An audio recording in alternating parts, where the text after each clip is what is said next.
Bonjour, merci d'être là, bienvenue. Aujourd'hui, ce n'est pas une voyance que je vous propose, mais je vais plutôt répondre à la demande d'un de mes abonnés et merci à lui pour sa question. Il voulait savoir s'il était possible de faire une voyance sur le féminin et le masculin. J'avoue ne pas savoir, ne pas voir comment faire ce genre de tirage. En revanche, j'ai voilà, des petites choses à dire quant à ce sujet, le féminin et le masculin. Ce sont bien sûr, hein, vous savez, deux polarités différentes, contraires et pourtant complémentaires. Nous les avons d'ailleurs en nous, soit en parfait équilibre dans le meilleur des cas, et soit suivant nos rencontres, suivant nos expériences de la vie, hein, suivant les problèmes ou les joies rencontrées, nous les avons plus en excès l'une que l'autre. De ce fait, le féminin ou le yin nous fait plus attentifs, hein, nous rend plus attentifs, nous rend plus réceptifs, nous rend plus intuitifs et nous rend plus calmes, hein. Ça me fait penser d'ailleurs voilà, de l'eau qui coule tranquillement. Et à l'inverse, notre polarité, notre masculin en nous, nous pousse à agir, nous pousse à entreprendre, nous pousse à bâtir, nous pousse à donner. Vous avez compris et vous le ressentez en vous, hein, que c'est ce qui régit nos actes régulièrement dans la vie, suivant ce qu'on rencontre. Ces deux polarités, ces deux énergies me font aussi penser, bien sûr, féminin, masculin à un couple. Et c'est de ça dont je veux vous parler dans mon tarot de Marseille, dans les 22 arcanes du tarot de Marseille. Il y a il y a quatre couples, si j'ai bien compté, il y a quatre couples représentés. Alors c'est assez intéressant de vous les montrer, de vous en dire deux mots, puisque si on imagine que le tarot est un livre, le livre de la vie, c'est sympathique de voir comment le couple, ce féminin, ce masculin, est traité avec le tarot.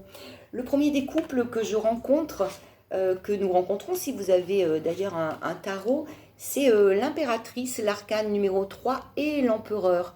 Ce qui est intéressant, si vous voyez bien, voilà, tous les deux se regardent. Pour moi, ici, je ressens le couple physique, le couple dans la matière. Voilà, les couples, hein, comme on peut voir autour de nous, ou peut-être vous-même, hein, qui êtes en couple. Alors, ce couple est représenté en totale égalité, c'est-à-dire que les deux, ils ont tous les mêmes attributs, hein, il n'y a pas de préférence pour l'un ou pour l'autre. L'empereur et l'impératrice ont chacun un spectre, sont chacun assis sur un trône et ont chacun ici un beau bouclier avec l'aigle royal. Et si nous les mettons comme ça face à face, c'est exactement l'effet miroir.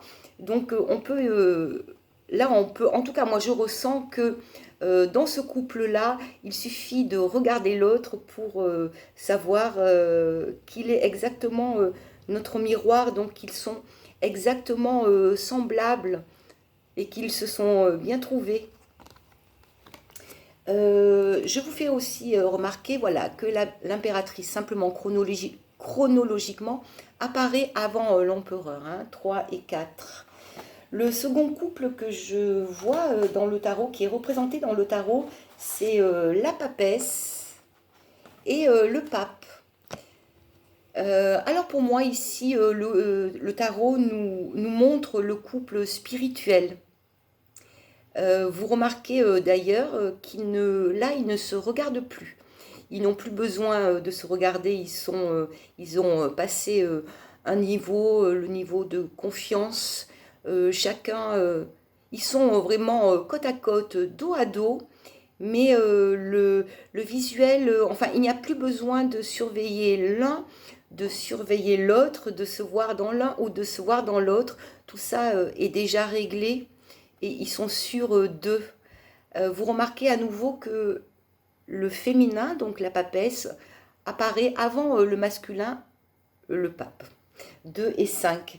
Ce qui est intéressant aussi de voir quand on les replace dans leur ordre chronologique, c'est que ce couple spirituel encadre comme s'il protégeait, hein, comme s'il bénissait le premier des couples que nous avons rencontrés, à savoir le couple physique. Le troisième couple qui apparaît, pour moi en tout cas, hein, qui m'interpelle dans le tarot, c'est voici l'arcane 14, la tempérance et le diable, ange et démon. Voici là une représentation d'un couple assez paradoxal, dans des énergies, de fortes énergies complètement différentes, complètement antagonistes. Ceci dit, ni l'un ni l'autre, voilà, quand on les met côte à côte, la tempérance a choisi de laisser couler, aller tranquille, pendant que ici le diable enchaîne, tient en lien et met au respect, force au respect les autres personnes. Voilà, la tempérance, le féminin a choisi d'être plutôt dans oui, d'être dans le don, d'être dans la bienveillance. Voilà alors toujours pareil, hein, le féminin ici a le chiffre, le nombre 14 et qui est suivi par le diable, le nombre 15. À nouveau, le féminin qui apparaît avant le masculin. Le dernier des couples que je rencontre dans le tarot, c'est celui que j'appelle le couple cosmique. Donc la lune et le soleil, donc toujours le féminin qui apparaît avant le masculin. Voilà, ce couple cosmique, interplanétaire, c'est, on espère en tout cas qu'ils arrivent à se retrouver. En tout cas, chacun des deux éclaire sa part du monde de façon différente, hein. La lune plus dans le sombre, le silence, la paix, alors que le soleil est tout en fête, en festivité. Mais au final, ils sont là pour égayer et éclairer. Une dernière chose que j'ai envie de vous dire, toujours simplement en ressentant et en regardant les arcanes du tarot, le jugement. Voilà, on peut donc imaginer ici donc le féminin, ici le masculin, mais ces deux polarités, ces deux personnalités ensemble créent une troisième personne, hein, que vous voyez ici au centre, au milieu de ces deux personnes. Cette personne est appelée, cette personne est... oui, on l'appelle, on lui demande sort. Donc sort, ressuscite. Alors, ce qui me vient, c'est que à deux, ces deux polarités réunies dans un parfait équilibre donnent toujours quelque chose de merveilleux qui nous fait nous élever encore plus haut. Voilà, c'était ma petite histoire concernant le thème, tout ce qui m'a fait penser à cette demande, hein, féminin, masculin. Voilà ce que j'avais envie de vous dire, de partager avec vous. Dites-moi si ça vous a plu, si il y a d'autres questions, si vous aviez ressenti les mêmes choses, et qui êtes-vous, hein, parmi tous ces couples qui ont été décrits. Voilà, j'attends vos commentaires. Au revoir.